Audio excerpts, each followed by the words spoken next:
President of the League of Women Voters of Westmoreland County. I'm delighted to welcome you to the fourth and final timely topic speaker event of 2023.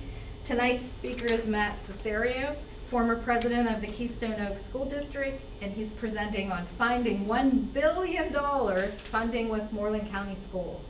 And I'd like to also thank the Greensburg Hempfield Library for providing the space for us. This has been a really wonderful place to have these speaker series, and they've been so easy to work with. The League is a relatively new organization, having been formed in 2021. We operate a website, as we've said, and we participate in public events to promote voting. We're also very committed to providing educational forums so that voters are informed on issues. And then we already gave you a plug for Vote 411. Please use it. Please tell your friends and family about it. We're very excited to be able to offer Westmoreland County specific voter information for the first time. And then here's my little preamble. The League of Women Voters is nonpartisan, meaning we neither endorse nor oppose a political party or candidate for political office. That choice was made in 1920 by the National League to neither support nor oppose a political party or candidate for public office, and it continues today to ensure that the League's voice is heard above the tumult of party politics. Nonpartisanship towards candidates and political parties is critical to the effectiveness of the League and our unique voter service and citizen information work. So if anyone here gets partisan, or if you're running for office and start to campaign, we'll probably put the nix on that. We ask you to abide by and respect this nonpartisan policy in your words and actions, and to the candidates, if there are any, I said that we would nix that. After the meeting, we're here to help attendees if you have any questions about voting. We have a lot of stuff there. We also have Karen Calhoun in our audience, who would be very happy to talk to you about Fair Districts PA, to get nonpartisan but fair maps so that the representatives, your representatives represent you. You're not representing them. And now let me welcome our speaker, Matt Cesario, personal friend. Matt is a Stanford University graduate. He has a BS in mechanical engineering and an MS in manufacturing system engineering. He spent the last 25 years working at Alcoa and FedEx in a variety of capital and supply chain planning positions. He currently manages a team of 9 operation research scientists. In 2011, he volunteered extensively on campaigns for school directors in the Keystone Oaks School District, and subsequently ran and was elected in 2013. He went on to serve 8 years, at times chairing the building, grounds, and transportation, as well as the personnel committee. He was the board treasurer for 3 years and the president for 2. Matt continues to live in Greentree with his wife and 3 daughters, and in his spare time, he enjoys skiing, golfing, and travel. He's coached softball and volunteered at church, and is considering his next service opportunity after having given our presentation. So without further ado, I'll grab the laptop. Thank you. Thank you very much. Slides. Thank you for having me. I'm looking for, as I mentioned, I'm kind of in a major service hiatus. I thought this was a good way to bridge things and put together some of the knowledge that I gathered over those years that Becky talked about. And as I was thinking about this presentation, kind of how to fund it, how to hook you all in, hopefully the prospect of understanding where $1 billion comes from, maybe got a few people here tonight. I was kind of surprised. I was like, could it really be $1 billion? And I started looking through the data. Yeah, it's a little under $1 billion for the 17 Westmoreland County schools that are considered Westmoreland County by the state in their data primarily. So I know there are 2 others. Leechburg gets categorized under Armstrong County, and Blairsville, Saltsville gets categorized under Indiana. So you won't see those 2 tonight. If you have some strong questions or concerns about those, I can point you in the right direction after the presentation. So let's get started. Slide 2, please. Okay, something bad happened here. Uh-oh. Okay. It's not The advancing. whole evening of technology problems. That's right. Page down's not working. Page down's not working.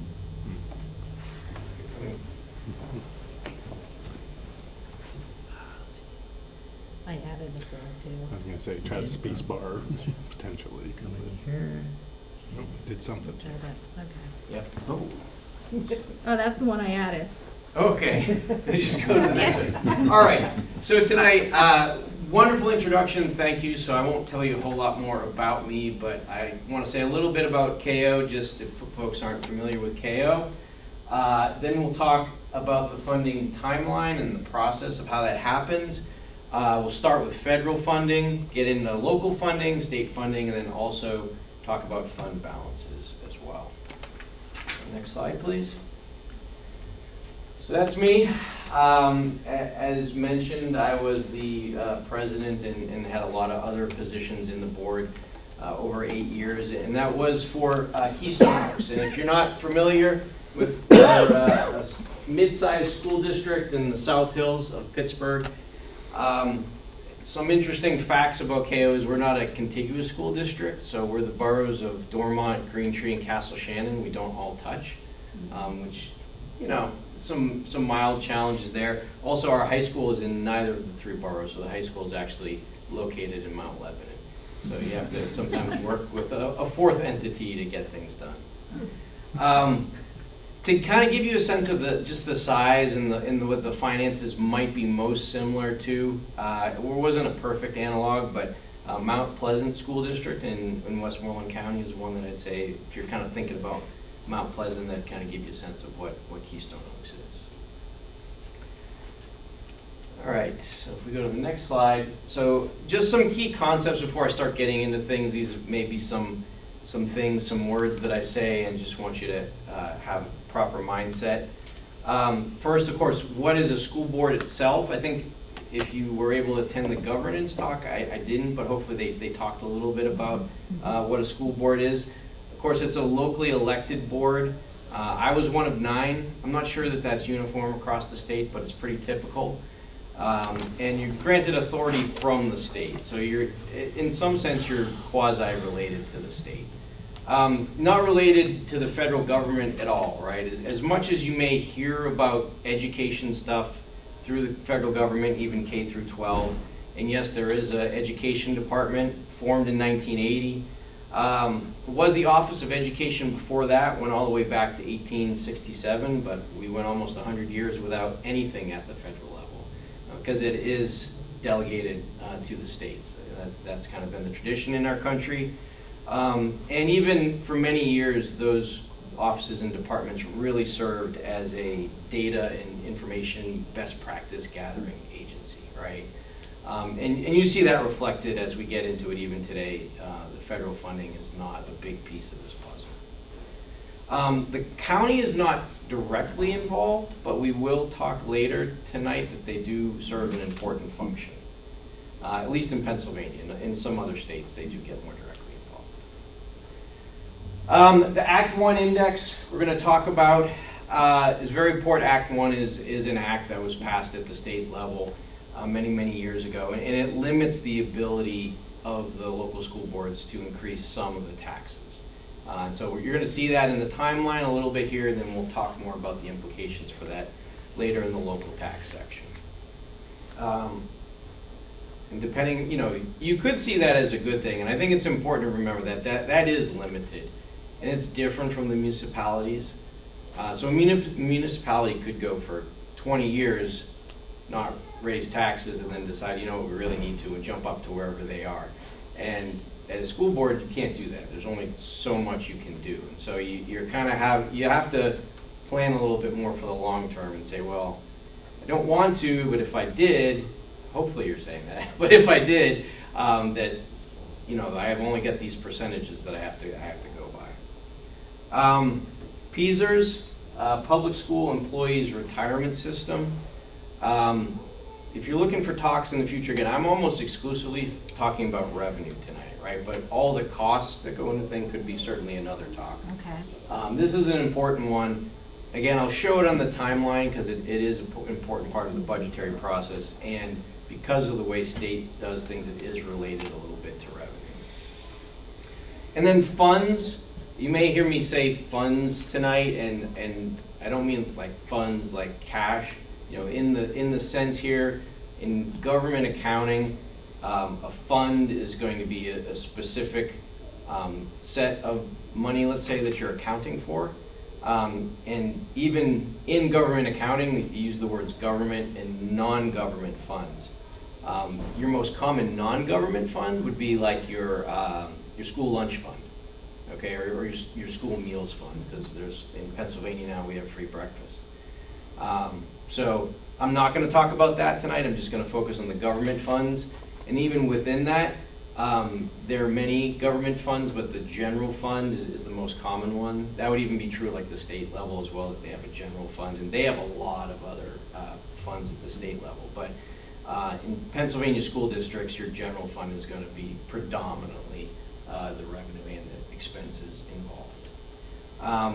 One more thing I should say about the Act 1 index is that it's not arbitrary. The state calculates it every year. And it is based, it's sort of a compilation of the average percent increase in the statewide average weekly wage and the employment cost index. I know that's a lot, you don't need to remember that, but it's like, it is based on something that's kind of roughly tracking where salaries are going. So the thought is like, if my income goes up by 4%, then if the district were to choose to increase taxes by 4%, then that sort of stays within my means, right? So, all right, if we go to the next slide. All right, funding process. So it is a year-long process. As a school board, you're working it, hopefully you should be working it throughout the school year. Starting right at the very beginning of the year. So the Act 1 index gets published by the end of September. I think it has to be by the end of September, but sometimes in September you'll see it. So it is out. I will share that with you later tonight, the different Act 1 indexes for Westmoreland County. So that right out the gate, you kind of go, okay, if I were to be raising taxes locally, that's the most. So that's with some exceptions. And so you know you have to work within that potentially if you're having cost pressures. Of course, as we're here tonight, we've got the general election coming up in November. That doesn't have anything to do with this process necessarily, but I just wanted to remind folks because they are elected officials. In December, the PSERS board is going to certify that rate, okay? And that is important because, as I said, that's a major cost, but because of the funding, that is also going to drive some of your revenues as well. So it's usually like the first week in December that you're going to have a pretty major component of the budget gets locked in at that point, okay? Then the next thing is that, as I said, there are some exceptions to going above the index. You can file an exception process with the state. In order to do so, that a preliminary budget must be presented to the board, presented in public, and then the board needs to vote whether that they're going to go above the index or not. There used to be a huge laundry list of reasons why you could go above the index that's been shrunk down. I think there's about 6 of them now. And I think the state's gotten a little bit tighter about when, really hewing to the letter of the law there and not always approving those. And you don't see it a lot. It's fairly uncommon to see folks, but it does happen. So if that's something that concerns you, you want to be looking out for your January board meetings to pay attention to that. Then you've got the primary election occurring typically in the April-May time period. You may have seen in the news that there's some talk that they're going to advance it this year for a variety of reasons. And actually, these two are tied together. I think that this has to be done so many days before the primary election. So watch out for that. And then at that same time, April-May time period, and hopefully throughout, right? The board's been working the process throughout. But the April-May time period is when things are going to get serious. Hopefully you have a good sense of where the revenues are going to be and you have a good plan for your costs. You're going to have a final budget at that point displayed. It has to be displayed for a month before you vote it in as a final budget, so that's why you're going to see it in that time period. And then by the end of June, the local school boards have to have their final budget, and I should have said it, but Pennsylvania Department of Education, right, PDE. So you have to have that in.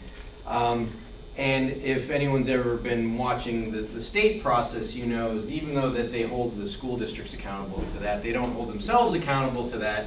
So sometimes you're at that point as a school director and you're kind of guessing what's going to come in from the state. So that is how that process goes. So looking at Westmoreland County, again, everything I'm going to show you is statistics for Westmoreland County tonight. Based on the budgets for the 23-24 school year. And so the funding breakdown, as I said, the federal really a small part of that, right? Just 5%. I was a little bit surprised by the relatively even breakdown state versus local. Okay, 44% state, 51% local. I would have thought that there was a higher local component. That's more what I'm used to at KO. We're like 70% local funding. There's huge variation just between Jeanette and Hempfield. Yes. Jeanette gets actually almost more state than local, whereas Hempfield only gets about 25% state and the rest of it's local. So yeah, so that's right. This is over here again. These are all your actual. I didn't put them down there. No, you can see yeah. there's a huge variation there. So you see that there's some here with very little, surprisingly little local. I mean that becomes very tough, right? Because then it's kind of taken the revenue decision largely out of the hands of the school directors at that point. It's really going to be hard because of the Act 1 index.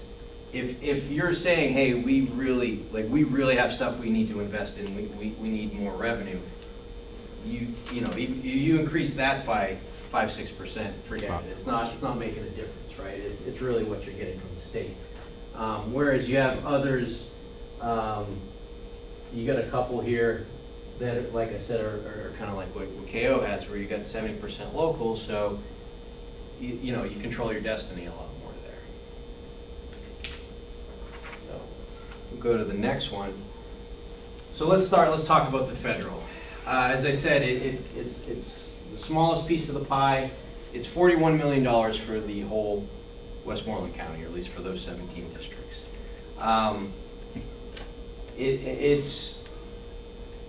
The Department of Education's entire budget is $83 billion.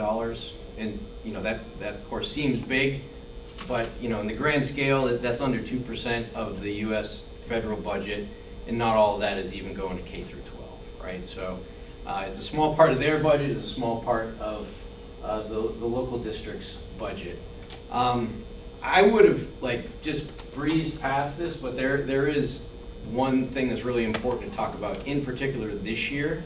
Talking about what I'll call just typical funding. There's a bunch of different buckets, but what I saw every year, our federal was, it was pretty consistent. It varied by a little bit, but we always kind of, it was going to be about this much. But as a part of the pandemic relief, we had the elementary and secondary school emergency relief. An enormous amount of stimulus money, one of the number of the stimulus bills that happened over that time. Came in. It was a great opportunity. We used that. You could use it to help student losses that kind of accumulated because of people being at home. You could use it to put in various health and safety measures. Air conditioning being one, which was great for us, right? We had some aging air conditioning units anyways that we were really trying to find a way to do that. And by making sure you chose technology that really had good purification that helped to keep clean air circulating throughout the classrooms, that's something. I was there the other day, and there was this massive crane that's putting a new AC unit onto the middle school. So that's a really important component this year, and we'll look at that a little bit more. And just also something to be aware of is that some of these are grant-based, and it requires application on the part of the employees of the school district. So just when we get to this, let's go to the next slide here. If you see something maybe you don't like here, maybe you want to hold your school, make sure that your school district is applying for those grants, right? Because that non-ESSERS funding is typically related to poverty levels. So just plotting percent low-income students versus the federal funding per student for the different school districts. Pretty good. It's not perfect, but it's a pretty good correlation. But you do see we've got an outlier here. That's Monessen City. So if you're from Monessen City, maybe you want to ask them why that's so low. But there are legitimate reasons, right? It's a very complicated formula. They have, it starts with number of formula children that they define that specifically. And then there's all different sort of categories of if this, then that. And then the state has the opportunity to tweak that a little bit, like if there's a school that's on a school improvement plan, that they may redirect some of the money there. So there are legitimate reasons for that. If we go to the next one, this is what I was talking about, is the ESSERS money. And I think the question is history going to repeat here? This is what happened, the global financial crisis back 2000, 2007, 2008-ish time period, right, 2009. And there was big school stimulus money that happened then, right? So that's what you see here, 2008, 2009 school year here. And then all of a sudden it was the American Recovery something Act, ARRA, right? That's the big yellow blob here. So that was great for the schools for a time. And it got even bigger the next year. But those were one-time funds. They were always intended to be funds. It was stimulus money. It was to kind of just, jumpstart a struggling economy. And they went away the next year. And there was a lot of debate about who did what and who was at fault and everything. But, the important thing I want you to take away from here is that there was those one-time funds, and when those dropped, the school districts had less federal funds available the next year. And there were some districts that, I don't know why, but kind of banked on that being more of a recurring revenue stream. And then you're stuck, right? What do you do then?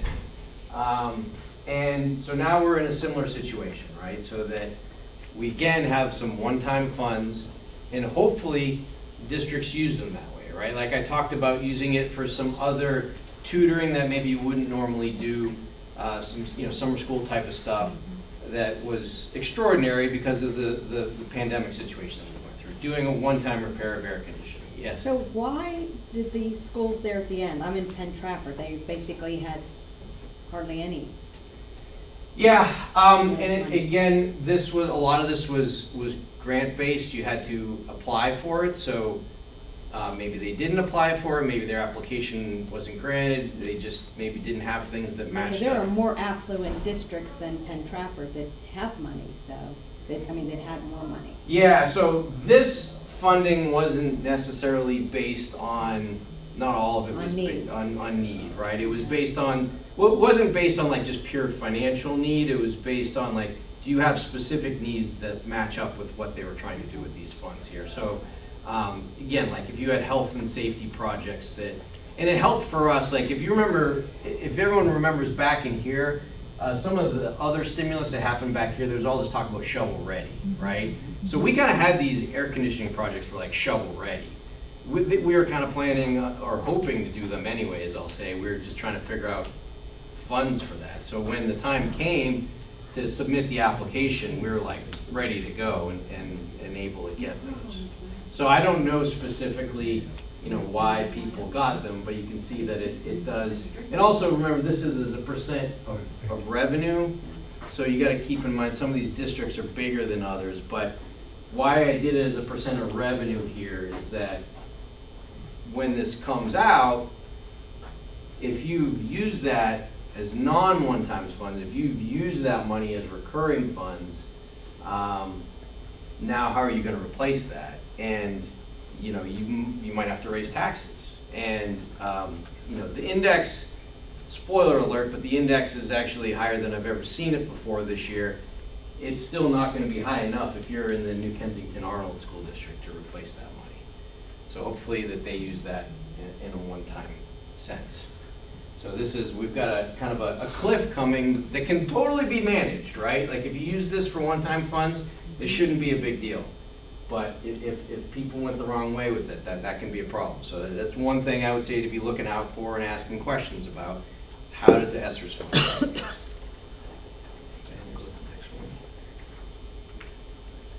Okay, local funding. That's the big one, $433 million.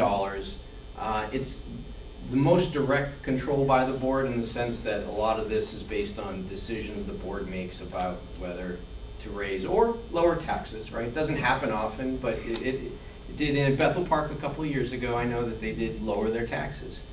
And also, of course, controlled by you because of the direct influence you have on who you vote into office. So let's get into it. Local funding also varies by district. We talked about earlier, this is just sorting it from high to low in terms of the percent of school funding from local sources. You know, you had some examples you made earlier. You can pick the names out here of your favorite school districts. But the source really doesn't, right? If you look over there, it's pretty much all from those local real estate taxes, okay? The white bars. There's some income taxes. Income taxes, very typically across the state, the setup would be what you get a 1% income tax. Half of that goes to the municipality, half of that goes to your school district. I checked in Westmoreland County, all of these districts, that 0.5% goes to the school district, and there's some of you that have a little bit higher rate, but the excess all goes to your municipality. And then there's some miscellaneous there. There's a lot of stuff that goes into that. Some taxes on utilities. If you've ever heard of Act 511, the occupational privilege tax, there's a little tiny bit that you get on your paycheck. Investment income. Districts have to invest very conservatively, but they still do earn interest on the cash that they hold. Revenue from like sports and musicals and things like that. Rental fees, real estate transfer taxes, right? If a house sells, there's that 1% transfer tax, or any real estate sells. And then also the delinquent tax collections would be part of that other as well. I know for us, we typically do get most of our taxes back eventually from, we have a couple of like odd properties that are so old and the ownership is even kind of questionable, like we're never getting those taxes, but by and large, you know, we have high 90s collection rates. So, you know, that would be something, again, is if you wanted to ask questions, like what are the collection rates on your delinquent taxes? So if we go to the next one, just kind of talk about how it works, because again, this impacts you so much, and sometimes it can be a little bit confusing. And there's some weird words that I had to learn about as I got involved in this, right? So millage, right? Millage is the tax rate, and if you just take the tax rate and divide it by 1,000, or take the millage and divide it by 1,000, that's like the percentage that you just multiply that by your property assessment. The property assessment is the base year property value, and that's super important. It's not what your property value is worth today, it's what your property was the last time the assessment was done. Does anyone know the last time the assessment was done in Westmoreland County? 1973. You got it. That's crazy. I thought we were bad in Allegheny County. So your assessment... 1973. Yes. Your assessment is the value of your house in 1973. I've done an appeal, and because of the way it came up, so I got intimately familiar with the process. Yeah. I won, by the way. What if your I house was wasn't successful built in the then? appeal. It's what it would have been worth.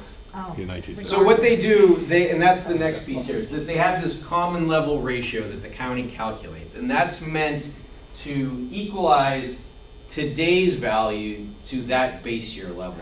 The common level ratio in Westmoreland County right now is, I think it's exactly or really close to 10. Okay, so you would take the value, and I'll actually get into this in slides, but you would take the current value of the house, and you also, there's the homestead exemption that you get from the gambling tax revenue. So subtract that off, and then divide by the common level ratio, and that'll get your assessment. So we go to the next slide, I'll do an example, just if that is at all confusing. So let's take a $200,000 house after deducting off the homestead exemption in Latrobe. Okay, so what is the assessment? So we're going to divide that by 10 and say in 1973 that house would have been worth $20,000, whether it existed or not. We are then going to look over here, and these are the millage rates for 23-24. So the Greater Latrobe is exactly 88 mils. Mils is just kind of the common short for millage. So we're going to multiply that by 88, divide by 1,000, and the annual local school district property tax for that house is $1,760. Okay, that's how that works. So base year on new builds is their value the year they're built? So a new build would have to be assessed. What is the value of this? You know, it probably gets sold to somebody, right? And then it'll get divided by 10 to get the base year assessment for that. But that's really interesting and leads well, I think, into the next slide. Some weird stuff happens here, right? Let's say you have a longtime resident that actually did buy that house in 1972, and they bought it for $20,000, right? So they're going to pay that tax just as we talked about. And they live in this little stick house here. And so right next door to them, they have an identical stick house that just got bought by a new homeowner. So there's not a new build, but it would be the same type of situation, right? That gets bought for $300,000, okay? So now we take the common level ratio and we say that house is worth $30,000 and is going to get local tax of $2,640. They're going to get $880 more dollars per year that they're going to have to pay in that house because they just bought it, even though it's the same identical house, right? So this is why a lot of people complain about this newcomer tax, right? And why do the school boards do that? Because they can, right? Like that, we're limited by the Act 1 index, and the clearest indication of the value of the house is what it transacts at a fair market value between a willing buyer and a willing seller, right? So that's probably what this house is worth too, right? That this one, but we just don't have evidence of that. We've got some great evidence here. And so that's really easy, especially when you have that kind of difference, to go and as a district appeal that, right? We're appealing almost every house that sells at this point in Keystone Oaks because in Allegheny County, and we're only 10 years away from our assessment, but just things start getting out of whack. And so this becomes another opportunity, another revenue opportunity that, it doesn't always feel great, but it's you don't have to raise taxes. You're just getting these people who, I don't know, maybe they're because they're new, they've got kids, and maybe they care a little bit more about the district. Well, and it's not automatic in Westmoreland County. They won't automatically reassess it at the higher amount after a sale. It stays frequently. So, right. And the dilemma there is, Hempfield area used to do appeals, but then when the board changed in 2019, they stopped doing appeals. I was on the board for one where a house that was originally listed for $250,000, and that was still with the assessment, sold for $567,000 because there had been major renovations. So we appealed it, and the guy fought tooth and nail over it, but we were like, look, it's not worth that. That's what my house is worth. Your house is more. And then they ended the appeal process, or the appeal process. But, it can be a benefit to new buyers too, so. Yeah, so we, in our district, we kind of have a long-standing order with our solicitor's office that there's basically, do a calculation, and if there's a gap that's big enough that it's That's sort of what a we do. no-brainer, just go appeal. So that we don't even, it's just a standing order, it's, that way nobody plays favorites or whatever, Right. that we're just completely out of it. And the solicitor's office just goes and applies that formula at every sale, That's just what, does it. that's what we did for a couple of years before the new board undid the The, reverse appeal. the divided by 10 part of the equation, Yeah, has that number been constant for a certain number of years, do you know? Or is changes that- every year. Changes every year, okay. So, and actually, boy, I love these questions that go into my next slide. So Why we're here, Next why slide. we're here. So that number can have a really big impact, right? And I don't know if you saw, but there was a lawsuit that just concluded several months ago in Allegheny County about what is the value of that number, okay? So again, let's take a look at that new homeowner, that all the same numbers that we just talked about, right? With a value of 10. The lawsuit in Allegheny County found that Allegheny County was incorrectly selecting the samples to calculate that. So I don't know exactly how many or what that they select to do that, but it's based on, they take a bunch of new sales and then they calculate that value. And it was found that they were, I don't know, intentionally or unintentionally, but that they were incorrectly calculating it, resulting in a number that created higher assessments. And so when this lawsuit was won by the plaintiffs, the number was changed, so I just made up here in this case, so it'd be like, okay, it gets changed to 12.5. So that's gonna take it down to only a $24,000 assessment, even though, you know, it's still for the same sales price. And then you do the math, 2112, $528 less a year. So, you know, you talked about maybe you appealed your house. This was like, these folks appealed the entire CLR. county, essentially. So all of the new sales, and there's a huge backlog of appeals now in Allegheny County because of this, because they're waiting to figure out what it was gonna be before that they could process it. Do note that that's $342 more dollars than the person that's still living in their house from 1972. But one more example, kind of just think about, again, are these infrequent assessments fair? I'll leave it to you to decide that, but just some food for thought here. Again, that same longtime resident that we talked about, with some nearby sales that suggest maybe that that they should be paying more, the $26.40. Another resident, maybe nearby, and they've let it go. My little stick house here doesn't have windows in the chimney any longer. Maybe it's just a different neighborhood, and that neighborhood hasn't fared as well over the years. So even they bought it in '72 for the same amount. Now, nearby sales suggest that only maybe, if that's sold for 150 or a similar one for 150, that would be a $15,000 valuation with a possible tax bill of $1,320, right?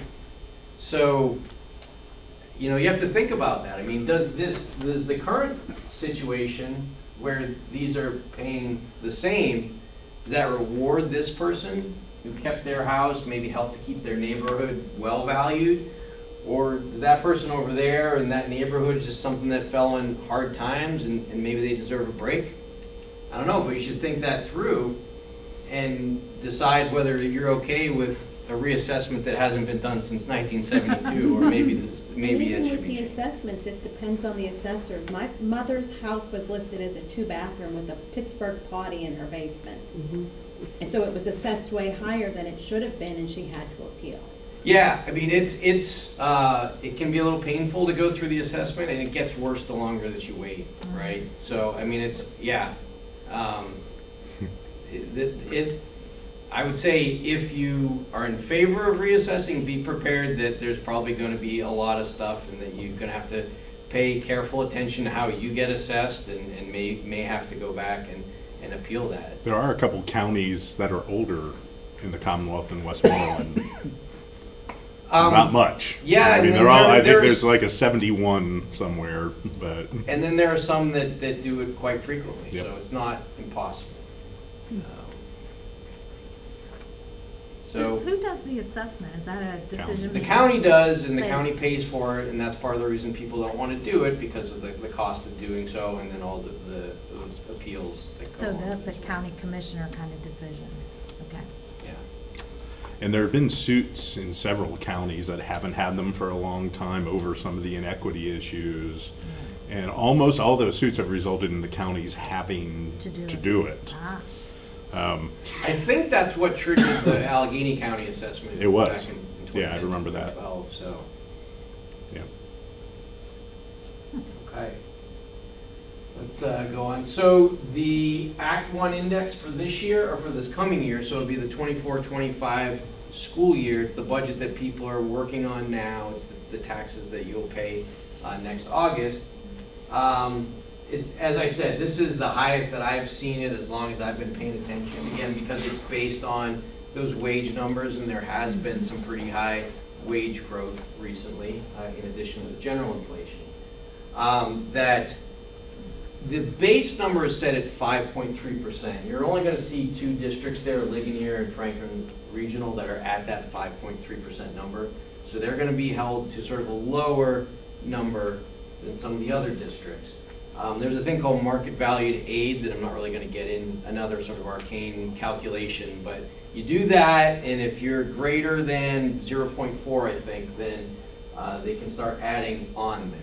So this doesn't mean that these districts, but these districts might. Again, let's take our $200,000 house in Latrobe.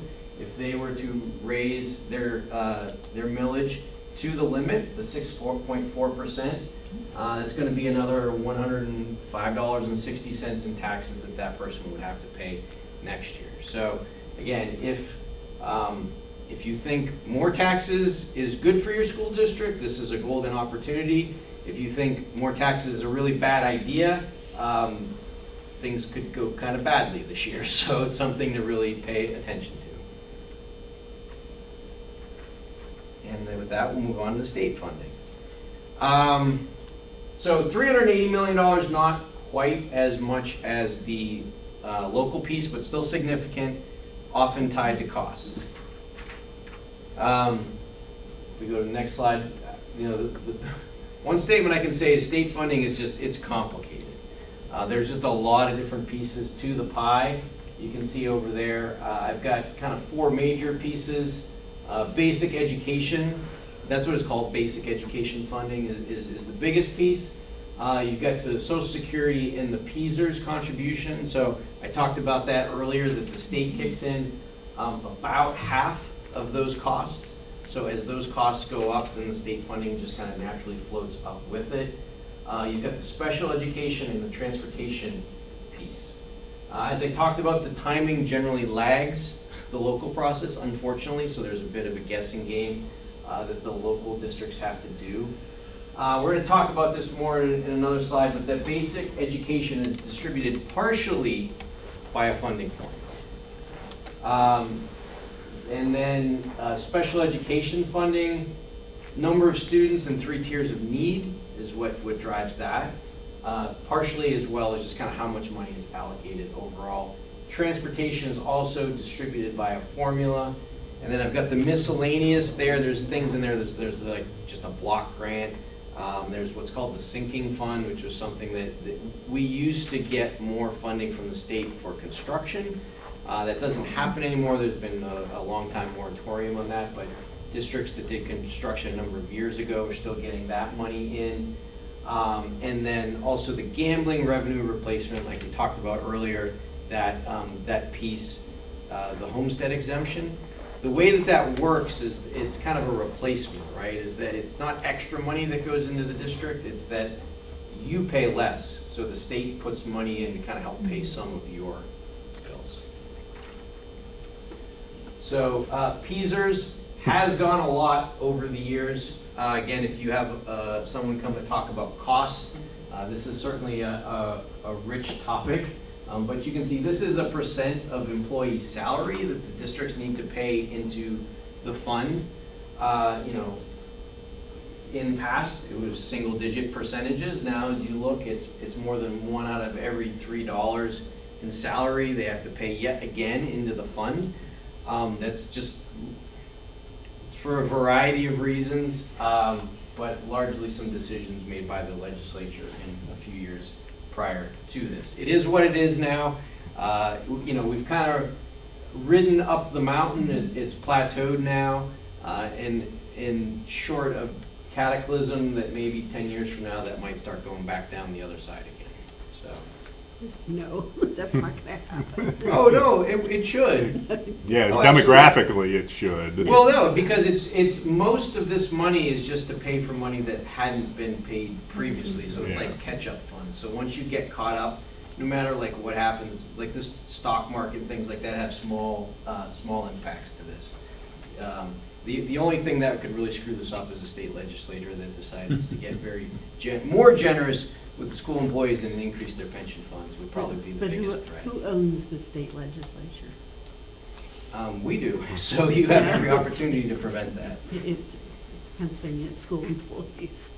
We'll go to the next slide. So basic education is far from basic. As I mentioned, not all of the funds get distributed by formula, right? And so you've got these hold harmless levels frozen.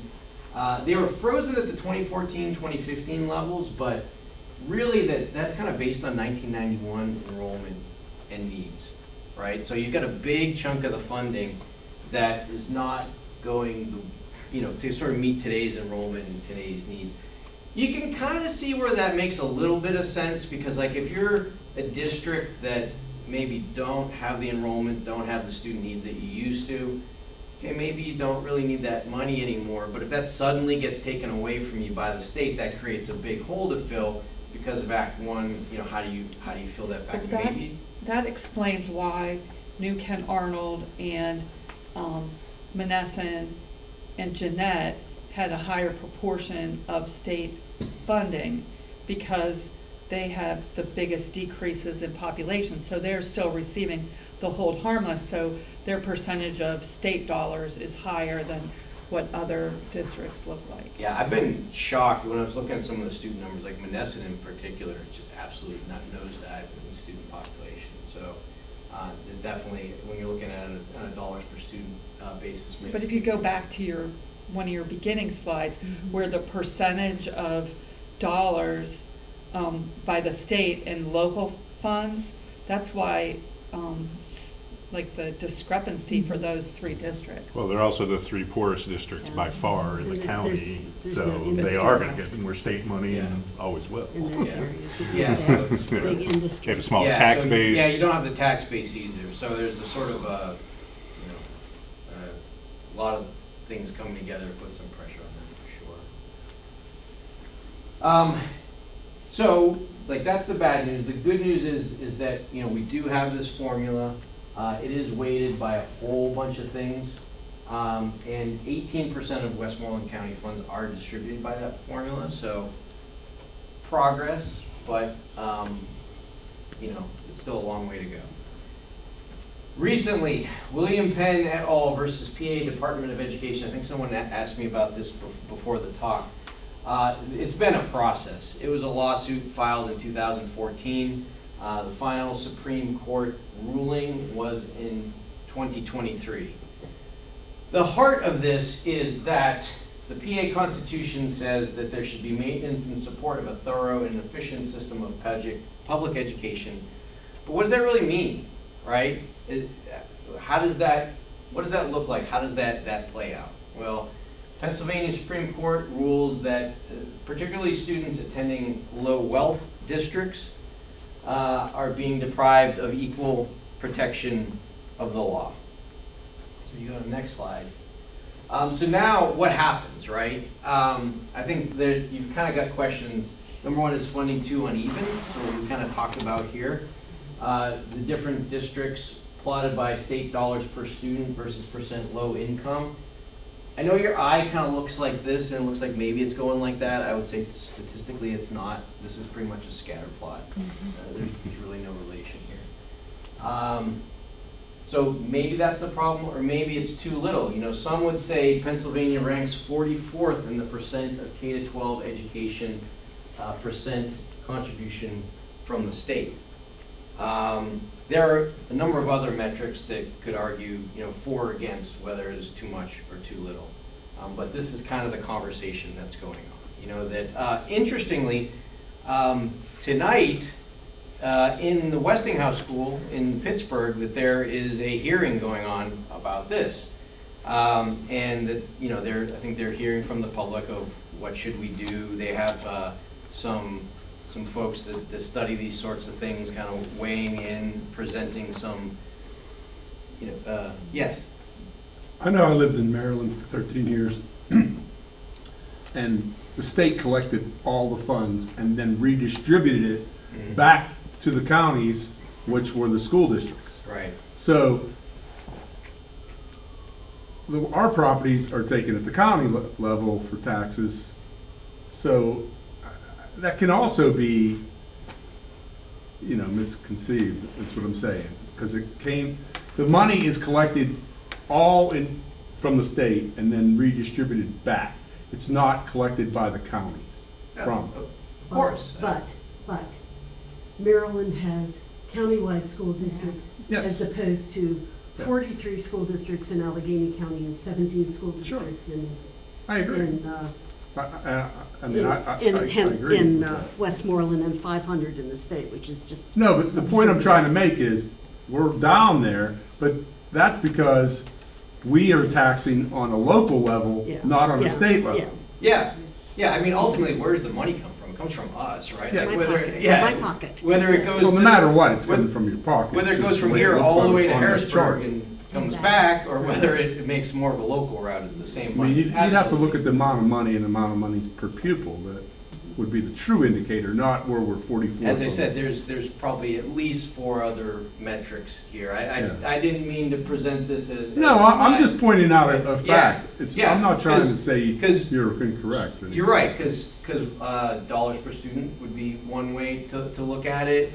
But then you have to take that and, you know, account for cost of living, you know, size of the state. Like some of these, you know, you see some, it's like, oh, well, Pennsylvania is like number 12 in terms of most dollars. Yeah, but we're like the 5th biggest state, right? So, I mean, there's Sure. lots of ways to look at the numbers, and you have to look at it across the board. So this is, I don't have an answer. I don't think anybody has an answer to this. I mean, the Supreme Court has ruled, so something has to be done. You know, probably the most definitive one is from one of our state legislators, I don't think from this area, but said, you know, something has to be done. We can't do it in 1 year, but we can't do it in 20 years either. So that's as best I can for setting expectations of what you might see. I do want to talk about fund balances. I mentioned that earlier. So starting with general fund, unassigned fund balances, okay? I'm going to talk about some other types in a second here, but just fund balances, because that's part of the equation here, right? Because everything I showed there that's the kind of the recurring revenues. This is the piggy bank, which you don't want to raid on a regular basis, but that is some funds available that can maybe help you get through some temporary times. I think having an unassigned fund balance between about 5 and 10% is good. So most of the districts are in there. You've got a couple down here with actually $0 in their unassigned general fund balance. And you've got 1 or 2 here that have a little bit more. This also, when you get up to these levels, it depends on the size of your school district, but generally above about 8.5%. The state actually won't allow you to raise those local taxes because they're kind of say, hey, you got tons of money in the bank, right? Why do you need to do that? Question, Yeah, is that a percent of each of those individual school districts' budget? yes.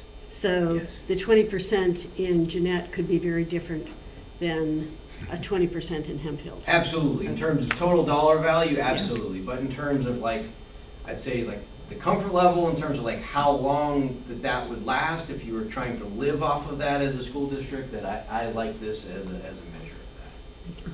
Thank you. Absolutely. But if you hit advance here, there are other budgets, right? So that there's the non-spendable fund balance, which really based on like accounting, you're gonna have things, maybe some prepaid items on your balance sheet. You can't really touch that. But then you have assigned and committed funds, which are really different sort of flavors of things that you've put away for a reason as a school district. So when we include those, the numbers are much higher, and some of those districts that had nothing in the unassigned balance do have some healthy assigned funds. So when you're looking at this and trying to get a sense of is it good or bad, you really need to look at both. I will tell you, there was a school district in Allegheny County several years ago where it was like, oh my God, we have no money, and then like, oh, we found $50 million, right? Like, oh, actually we got lots of money, because I think maybe some people were kind of new to understanding the stuff, and they were looking only at the unassigned balance, and there was actually some pretty large assigned balances there. So what would be a typical use case for an assigned balance? Is that like preparing for a building project? Or? That would be one. That would be one. Technology. Technology could be, although depends on like how big the spend is. You know, if it's going to be a recurring thing versus like a large one-time thing. The money's probably there because you floated a bond, which would typically like happen for construction, which don't usually do, but depending upon the scope of the technology, like the computer vendor might give you like a 1 or 2 year loan or whatever, it might show up in that sense. The OPEB, which is other post-employment benefits, is something that we typically reserve there. You often, school districts in their contracts with their employees will have things like, so many years of service and so age and that sort of thing that you might get like a payment for health care before you hit 65, or you might get a buyout of your sick days. So as a district, you want to, I've got this big expense coming when these folks retire, so you might want to set money aside for that. Got it, thank you. Yep. So I'm past time actually, so I'll skip this, but if you're okay, I'll just hit the last couple of slides. Yeah, let's do that. Okay. So it does all add up. So here are the federal, state, and local, and the fund balances for all the districts, adding up to $976 million for the 23-24 school year. Not quite $1 billion, but pretty darn close. So I guess my, call to action to you, my ask of you tonight here is, having heard what I've said, two things. One is, what do you want 24-25 to look like? Right? Think about that for you as a person and for your school district.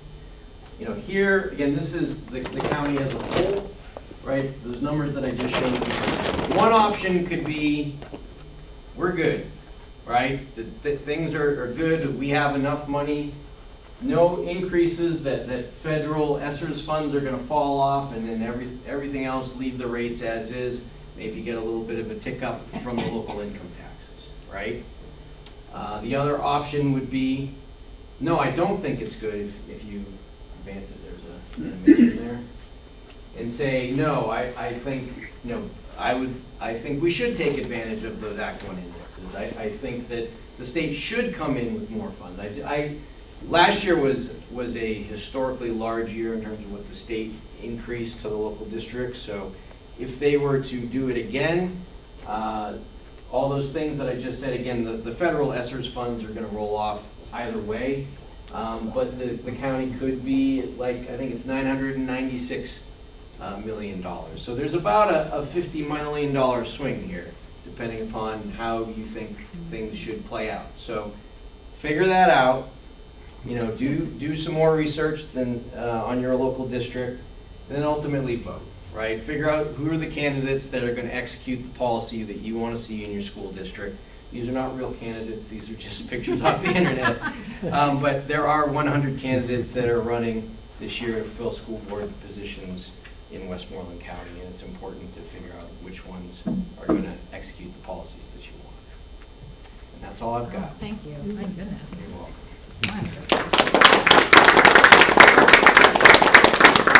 Been asking questions as we've gone on. Do you have any additional questions? Okay. I don't have a question, and I misunderstood how this topic was going to be. I thought you were looking for savings statewide, and I did some research, and if you will indulge me for just a couple minutes, I will tell you As what long as it's nonpartisan. it's nonpartisan. Okay. This is what I found.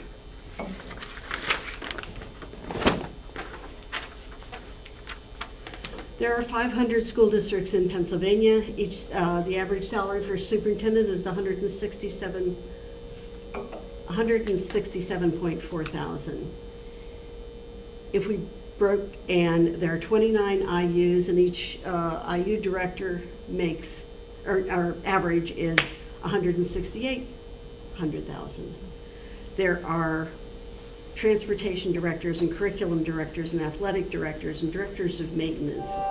If we broke the school districts in Pennsylvania down from 500 to 67 on a county level, which most states do have school districts on a county level, in 1 year, just on some, and this is just grabbing at a few statistics, $184 million could be saved in 1 year. It's absolutely ridiculous for Pennsylvania to have 500 school districts. It's just obscene. 43 school districts in Well, but, I Allegheny mean, County. I will say, Matt, compliments to you, because I think he did something that you're not doing. Yeah, Matt gave us both sides of the argument. Yeah. If you believe this is an argument for it.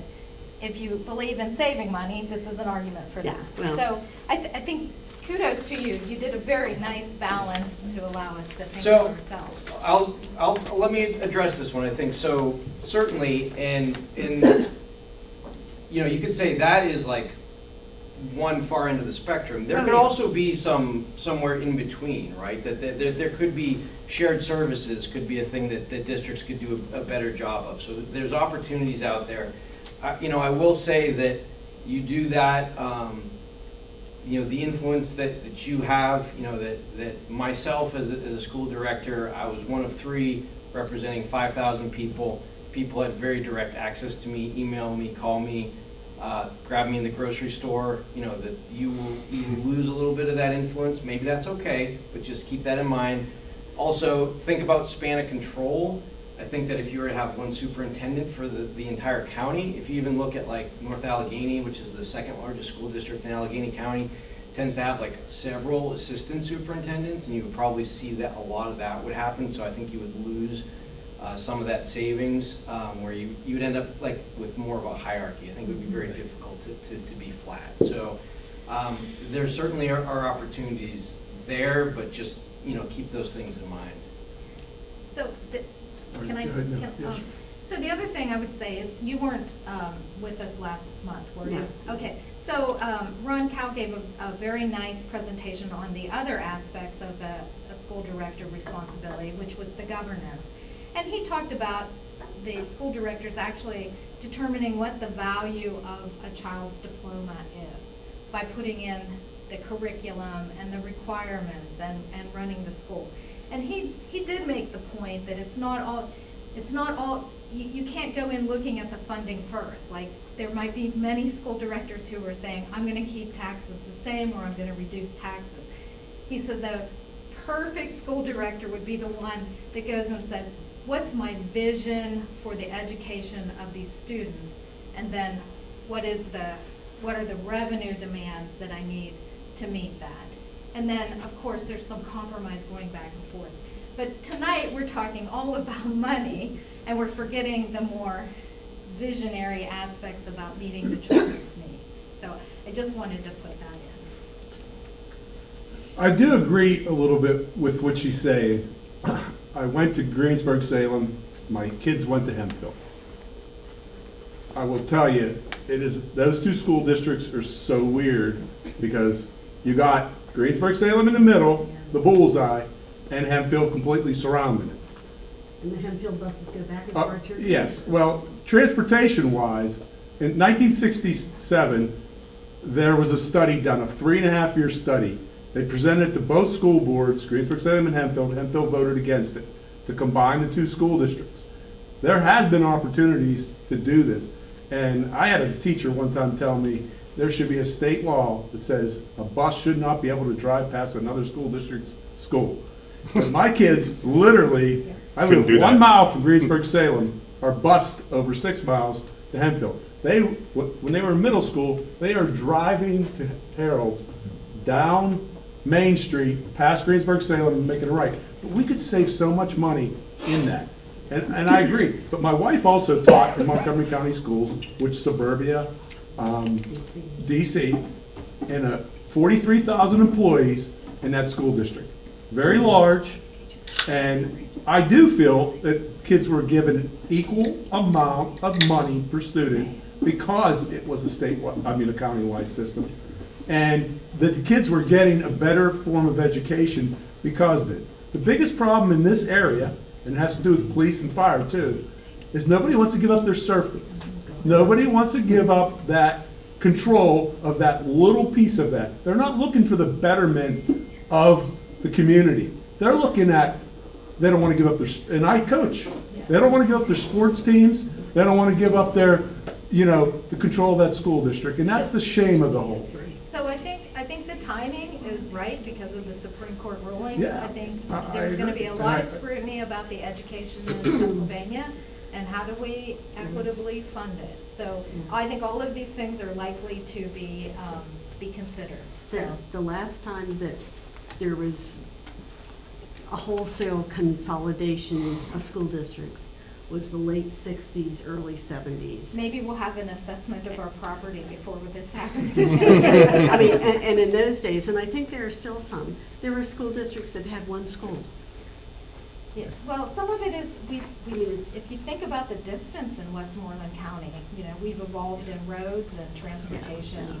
So it feels a lot smaller than it might have felt in the 1960s too. Yeah, and transportation, again, like shared services could be a way. Sure. And I'll tell you, we are Combined required to put sports and busing everything out. else. Everyone's required to put busing out for all the students.